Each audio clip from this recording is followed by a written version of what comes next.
ओम शांति। आज है 21 फरवरी 2026। आज के बाबा के महावाक्य हैं, मीठे बच्चे, तुम बाप के पास आए हो अपनी सोई हुई तकदीर जगाने। तकदीर जगाना माना विश्व का मालिक बनना।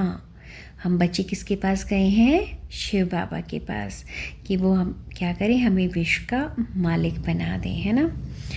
प्रश्न क्या है? कौन सी खुराक तुम बच्चों को बाप समान बुद्धिमान बना देती है? मतलब वो कौन सी चीज़ है जो हम बच्चों को बाप जैसा, मतलब शिव बाबा जैसा बुद्धिमान बना देती है? उत्तर है, यह पढ़ाई है, तुम बच्चों के बुद्धि की खुराक। मतलब जो बाबा हमें राजयोग सिखाते हैं वही है हम बच्चों के बुद्धि की खुराक। जो रोज़ पढ़ाई पढ़ते हैं अर्थात इस खुराक को लेते हैं, उनकी बुद्धि पारस बन जाती है। पारसनाथ बाप जो बुद्धिमानों की बुद्धि है वह तुम्हें आप समान पारस बुद्धि बना देते हैं। मतलब बाबा कहते हैं जो बच्चे रोज़ मुरली सुनते हैं, बाबा के ज्ञान में चलते, बाबा की श्रीमत में चलते हैं, वो हम बच्चों कैसा बना देते हैं? पारस बुद्धि बना देते हैं। गीत है, तकदीर जगाकर आई हूँ। क्या गीत है? तकदीर जगाकर आई हूँ। ओम शांति। गीत की लाइन सुनकर के भी मीठे मीठे बच्चों के रोमांच खड़े हो जाने चाहिए। है तो कॉमन गीत, परंतु इसका सार और कोई नहीं जानते। बाप ही आकर गीत शास्त्र आदि का अर्थ समझाते हैं। मीठे मीठे बच्चे यह जानते भी हैं कि कलयुग में सबकी तकदीर सोई हुई है, सतयुग में सबकी तकदीर जगी हुई है। मतलब देखते हैं ना कि इस वक्त कितने दुख परेशानी में लोगों का जीवन है, तो ऐसा लगता है जैसे सभी लोगों की जो तकदीर है, किस्मत है, वो सोई पड़ी है। और सतयुग में क्या सी होती है? किस्मत जगी हुई होती है। सोई हुई तकदीर को जगाने वाला और श्रीमत देने वाला अथवा तब्दीर बनाने वाला एक ही बाप है। वो कौन है? शिव बाबा। वही बैठ बच्चों की तकदीर जगाते हैं। जैसे बच्चे पैदा होते हैं और तकदीर जग जाती है, बच्चा जन्मा और उसको यह पता पड़ जाता है कि हम वारिस हैं। हूबहू यह फिर बेहद की बात है। बच्चे जानते हैं कल्प कल्प हमारी तकदीर जगती है, फिर सो जाती है। पावन बनते हैं तो तकदीर जगती है। मतलब जितने हम पावन और पवित्र रहेंगे तो हमारी किस्मत क्या होगी? और ज़्यादा तेज़ होगी और ज़्यादा जगेगी। पावन गृहस्थ आश्रम कहा जाता है। आश्रम अक्षर पवित्र होता है। पवित्र गृहस्थ आश्रम अनेक, उनके अगेंस्ट फिर है अपवित्र पतित गृहस्थ धर्म। आश्रम नहीं कहेंगे, गृहस्थ धर्म तो सबका है ही, जानवरों में भी है। बच्चे तो सब पैदा करते ही हैं, जानवरों को भी कहेंगे गृहस्थ धर्म में है। अब बच्चे जानते हैं हम स्वर्ग के पवित्र गृहस्थ आश्रम में थे, देवी देवता थे, उन्हों की महिमा भी गाते हैं। सर्वगुण संपन्न 16 कला संपूर्ण, तुम खुद भी गाते हो। अब समझते हो हम मनुष्य से देवता फिर से बन रहे हैं। गायन भी है मनुष्य से देवता। ब्रह्मा विष्णु शंकर को भी देवता कहते हैं। ब्रह्मा देवताय नमः, फिर कहते हैं शिव परमात्माय नमः। अभी उनका अर्थ भी तुम जानते हो। वह तो अंधश्रद्धा से सिर्फ कह देते हैं। अब शंकर देवताय नमः कहेंगे, शिव के लिए कहेंगे शिव परमात्माय नमः। तो फर्क हुआ ना, वह देवता हो गया, वह परमात्मा हो गया। शिव और शंकर को एक ही कह नहीं सकते। तुम जानते हो हम बरोबर पत्थर बुद्धि थे, अब पारस बुद्धि बन गए हैं। देवताओं को तो पत्थर बुद्धि नहीं कहेंगे। फिर ड्रामा अनुसार रावण राज्य में सीढ़ी उतरनी है, पारस बुद्धि से पत्थर बुद्धि बनना है। सबसे बुद्धिमान तो एक ही बाप है। अभी तुम्हारी बुद्धि में दम नहीं रहा है, बाप उनको बैठ पारस बुद्धि बनाते हैं। तुम यहाँ आते हो पारस बुद्धि बनने। पारसनाथ के भी मंदिर हैं, वहाँ मेले लगते हैं, परंतु यह किसी को पता नहीं कि पारसनाथ कौन है। वास्तव में पारस बनाने वाला तो बाप ही है। वह है बुद्धिमानों की बुद्धि। यह ज्ञान है तुम बच्चों की बुद्धि के लिए खुराक। इससे बुद्धि कितनी पलटती है। यह दुनिया है कांटों का जंगल। कितना एक दो को दुख देते हैं, मतलब ये कांटों हैं, कितने दुख परेशानी है। इसलिए इसे क्या कहा जाता है, कांटों का जंगल। हम एक दूसरे को कितना दुखी करते हैं, कितना दुख देते हैं। अभी हैं ही तमो प्रधान रौरव नरक। क्या है, तमो प्रधान रौरव नरक। गरुड़ पुराण में तो बहुत रोचक बातें लिख दी हैं। अभी तुम बच्चों की बुद्धि को खुराक मिल रही है। मतलब हम बच्चों की बुद्धि को क्या मिल रहा है, राजयोग का ज्ञान मिल रहा है। बेहद का बाप खुराक दे रहे हैं। यह है पढ़ाई। इसको ज्ञान अमृत भी कह देते हैं। कोई जल आदि है नहीं। आजकल सब चीज़ों को अमृत कह देते हैं। गंगा जल को भी अमृत कहते हैं। देवताओं के पैर धोकर पानी रखते हैं, उसको अमृत कह देते हैं। अब यह भी बुद्धि से समझने की बात है ना। यह अंजलि अमृत है, वह पतित पावनी गंगा का जल अमृत है। अंजलि तो देते हैं, वह ऐसे नहीं कहते कि यह पतितों को पावन बनाने वाला है। गंगा जल के लिए कहते हैं पतित पावनी है। कहते भी हैं मनुष्य मरे तो गंगा जल मुख में हो। दिखाते हैं अर्जुन ने बाण मारा फिर अमृत जल पिलाया। तुम बच्चों ने कोई बाण आदि नहीं चलाए हैं। एक गांव है जहाँ बाणों से लड़ते हैं। वहाँ के राजा को ईश्वर का अवतार कहते हैं। अब ईश्वर का अवतार तो कोई हो नहीं सकता। वास्तव में सच्चा सच्चा सतगुरु तो एक ही है, जो सर्व का सद्गति दाता है, जो सभी आत्माओं को साथ ले जाते हैं। मतलब हम बच्चों को कौन अपने साथ ले जाएगा, शिव बाबा। वह एक ही है जो सच्चा गुरु है हमारा, है ना, पिता है, गुरु है। वही हम आत्माओं को, हम बच्चों को अपने साथ कहाँ ले जाएंगे, शांति धाम ले जाएंगे। बाप के सिवाय वापस कोई भी ले जा नहीं सकता। ब्रह्मा में लीन हो जाने की ही बात नहीं है। यह नाटक बना हुआ है। कितने वर्ष का नाटक है ये, 5000 वर्ष का नाटक है ये। सृष्टि का चक्र अनादि फिरता रहता है। वर्ल्ड की हिस्ट्री, ज्योग्राफी कैसे रिपीट होती है, यह अभी तुम जानते हो और कोई नहीं जानता। मतलब हम बाबा के बच्चे जानते हैं कि कैसे 5000 वर्ष का ये जो ड्रामा है वो रिपीट होता रहता है।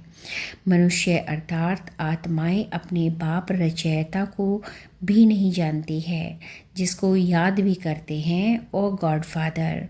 हद के बाप को कभी गॉडफादर नहीं कहते।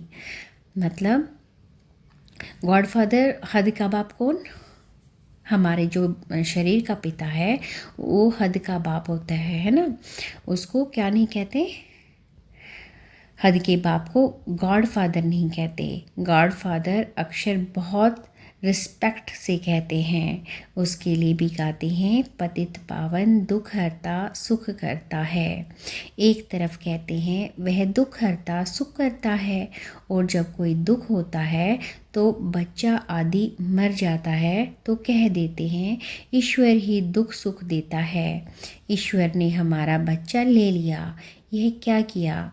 अब महिमा एक गाते हैं और फिर कुछ होता है तो ईश्वर को गालियाँ देते हैं। मतलब कोई भी अगर हमारे जीवन में परेशानी आती है तो हम किसको गालियाँ देते हैं, भगवान को गालियाँ देते हैं। कहते भी हैं ईश्वर ने बच्चा दिया है, फिर अगर उसने वापस ले लिया तो तुम रोते क्यों हो। ईश्वर के पास गया ना। सतयुग में कभी कोई रोते नहीं। मतलब अगर सतयुग में ऐसा होता है तो कोई नहीं रोता है ना। जिसने दिया उसने ले लिया, जिस बाप ने दिया है उसने ले लिया। लेकिन वो ब्लेम नहीं करते। जैसे कलयुग में तो ब्लेम करते हैं ना कि भगवान आपने मेरा बच्चा क्यों ले लिया, है ना। लेकिन सतयुग में कोई ब्लेम नहीं करता भगवान को। बाप समझाते हैं रोने की तो कोई दरकार नहीं, आत्मा को अपने हिसाब किताब अनुसार जाए दूसरा पाठ बजाना है।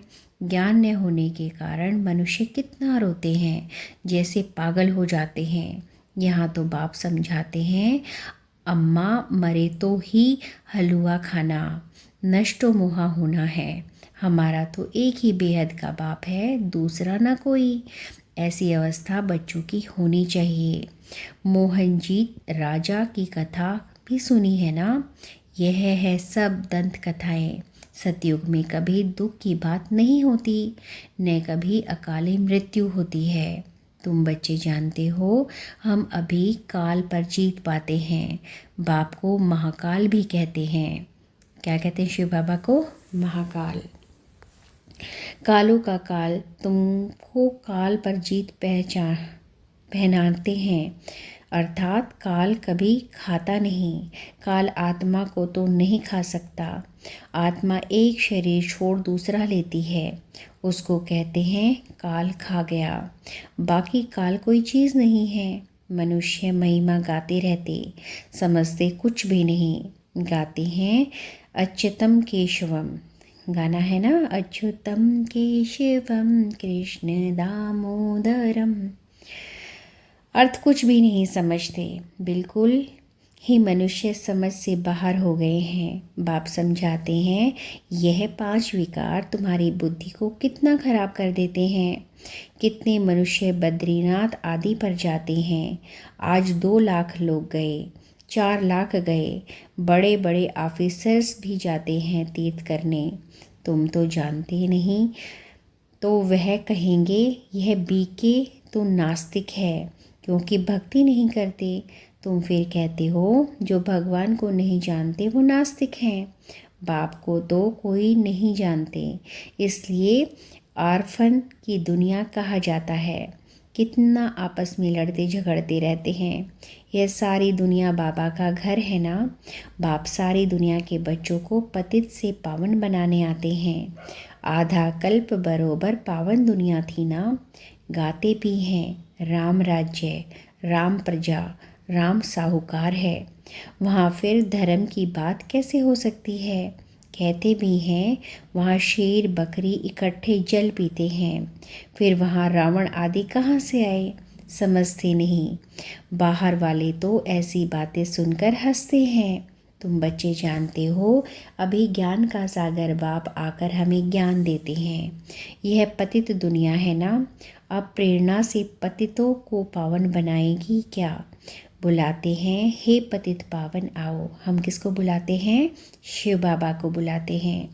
आकर हमको पावन बनाओ। तो ज़रूर भारत में ही आया था। अब भी कहते हैं मैं ज्ञान का सागर आया हूँ। तुम बच्चे जानते हो शिव बाबा में ही सारा ज्ञान है। वही बाप बैठ बच्चों को यह सब बातें समझाते हैं। शास्त्रों में सब है दंत कथाएं। नाम रख दिया है व्यास भगवान ने शास्त्र बनाए। अब वह व्यास था भक्ति मार्ग का, यह है व्यास देव। उनके बच्चे तुम सुख देव हो। अब तुम सुख के देवता बनते हो। सुख का वर्षा ले रहे हो व्यास से, शिवाचार्य से। व्यास के बच्चे तुम हो, परंतु मनुष्य मूंझ न जाए इसलिए कहा जाता है शिव के बच्चे। उनका असुल नाम है ही शिव। बाबा का असली नाम क्या है? शिव है। तो अब बाप कहते हैं किसी देहधारी को मत देखो, जबकि शिव बाबा सम्मुख बैठे हैं। आत्मा को जाना जाता है, परमात्मा को भी जाना जाता है। वह परम पिता परमात्मा शिव, वही आकर पतित से पावन बनने का रास्ता बताते हैं। कहते हैं मैं तुम आत्माओं का बाप हूँ। आत्मा को रियलाइज़ किया जाता है। आत्मा को रियलाइज़ किया जाता है, देखा नहीं जाता है। मतलब महसूस किया जाता है आत्मा को, देख नहीं सकते। बाप पूछते हैं, अब तुमने अपनी आत्मा को रियलाइज़ किया, मतलब अपनी आत्मा को महसूस किया। इतनी छोटी सी आत्मा में अविनाशी पाठ नोदा हुआ है, जैसे एक रिकॉर्ड है। हर आत्मा में छोटी सी होती है, लेकिन कितने वर्ष का ड्रामा नोद होता है उसमें? 5000 वर्ष का ड्रामा उस आत्मा में नोंद होता है, मतलब रिकॉर्ड होता है। तुम जानते हो हम आत्मा ही शरीर धारण करती हैं। पहले तुम देह अभिमानी थे, अब देही अभिमानी हो। तुम जानते हो हम आत्मा 84 जन्म लेती हैं, उनका अंत नहीं होता। कोई पूछते हैं यह ड्रामा कब से शुरू हुआ, परंतु यह तो अनादि है, कभी विनाश नहीं होता। इसको कहा जाता है बना बनाया अविनाशी वर्ल्ड ड्रामा। तो बाप बैठ बच्चों को समझाते हैं, जैसे अनपढ़ बच्चों को पढ़ाई दी जाती है। आत्मा ही शरीर में रहती है। यह है पत्थर बुद्धि के लिए फूड, मतलब भोजन। बुद्धि को समझ मिलती है। तुम बच्चों के लिए बाबा ने चित्र बनवाए हैं, बहुत सहज है। यह है त्रिमूर्ति ब्रह्मा विष्णु शंकर। अब ब्रह्मा को भी त्रिमूर्ति क्यों कहते हैं? देव देव महादेव, एक दो के ऊपर रखते हैं, अर्थ कुछ भी नहीं जानते। अब ब्रह्मा देवता कैसे हो सकता? प्रजापिता ब्रह्मा तो यहाँ होना चाहिए। यह बातें कोई शास्त्र में नहीं है। बाप कहते हैं मैं इस शरीर में प्रवेश कर इन द्वारा तुमको समझाता हूँ। मतलब बाबा ब्रह्मा बाबा के तन में आकर हमें राजयोग सिखलाते हैं, समझाते हैं। उनको अपना बताता हूँ, उनको अपना बनाता हूँ। इसके बहुत जन्म के अंत में मैं आता हूँ। यह भी 5 विकार का संन्यास करते हैं। संन्यास करने वाले को योगी ऋषि कहा जाता है। अभी तुम राज ऋषि बने हो। 5 विकारों का संन्यास तुमने किया है तो नाम बदलता है। तुम तो राजयोगी बनते हो। तुम प्रतिज्ञा करते हो। वह सन्यासी लोग तो घर बार छोड़ चले जाते हैं। यहाँ तो स्त्री पुरुष इकट्ठे रहते हैं, प्रतिज्ञा करते हैं हम विकार में कभी नहीं जाएंगे। मूल बात है ही विकार की। तुम बच्चे जानते हो शिव बाबा रचयिता है, वह नई रचना रचते हैं। वह बीज रूप सत्य चित आनंद का सागर, ज्ञान का सागर हैं। मतलब बाबा को कितने नामों से पुकारते हैं? बीज रूप, सत्य चित, आनंद का सागर, ज्ञान का सागर। स्थापना विनाश पालना कैसे करते हैं यह बाप जानते हैं, मनुष्य नहीं जानते। फट से कह देते हैं तुम बीके तो दुनिया का विनाश करेंगी। कह देते हैं ना लोग, तुम जो ब्रह्म कुमारीज हैं तो वो दुनिया का नाश करेंगी। अच्छा तुम्हारे मुख में गुलाब, कहते हैं यह तो विनाश के लिए निमित्त बनी है। न शास्त्रों को, न भक्ति को, न गुरुओं को मानती हैं, सिर्फ अपने दादा को मानती हैं। लेकिन बाप तो खुद कहते हैं यह पतित शरीर है, मैंने इसमें प्रवेश किया है। पतित दुनिया में तो कोई पावन होता नहीं। मनुष्य तो जो सुनी सुनाई बातें सुनते हैं वह बोल देते हैं। ऐसी सुनी सुनाई बातों से तो भारत दुर्गति को पाता है। तब बाप आकर सच सुनाए, सबकी सदगति करते हैं। अच्छा, मीठे मीठे सीखे लदे बच्चों प्रति माता पिता बाप दादा का याद प्यार और गुड मॉर्निंग। रूहानी बाप की रूहानी बच्चों को नमस्ते। रूहानी बच्चों की रूहानी बाप दादा को नमस्ते। शुक्रिया बाबा, शुक्रिया। धारणा के लिए मुख्य सार है। नंबर 1, बाप से सुख का वर्षा लेकर सुख का देवता बनना है, सबको सुख देना है। राज ऋषि बनने के लिए सर्व विकारों का संन्यास करना है। मतलब हमारे जितने भी 5 विकार हैं उनसे संन्यास करना है, उनको ख़त्म करना है। और वो कैसे होगा? बाबा को याद करके। हम दूसरों को सुख कैसे दे सकते हैं? जब हम सुखी रहेंगे। और हम कब सुखी रहेंगे? जब हम बाबा को याद करेंगे, बाबा की याद में रहेंगे। नंबर 2, पढ़ाई ही सच्ची खुराक है। सदगति के लिए सुनी सुनाई बातों को छोड़ श्रीमत पर चलना है। एक बाप से ही सुनना है, मोहजीत बनना है। वरदान, अपने असली संस्कारों को इमर्ज कर सदा हर्षित रहने वाले ज्ञान स्वरूप भव। जो बच्चे ज्ञान का सिमरण कर उनका स्वरूप बनते हैं वे सदा हर्षित रहते हैं। सदा हर्षित रहना यह ब्राह्मण जीवन का असली संस्कार है। मतलब जो बच्चे हमेशा खुश रहते हैं यही तो ब्राह्मण जीवन का असली संस्कार है। दिव्य गुण अपनी चीज़ है, अवगुण माया की चीज़ है जो संग दोष से आ गए हैं। अब उसे पीठ दे दो और अपनी ऑलमाइटी अथॉरिटी की पोजीशन पर रखो तो सदा हर्षित रहेंगे। कोई भी आसुरी व व्यर्थ संस्कार सामने आने की हिम्मत भी नहीं रख सकेंगे। स्लोगन है, संपूर्णता का लक्ष्य सामने रखो तो संकल्प में भी कोई आकर्षण आकर्षित नहीं हो सकती।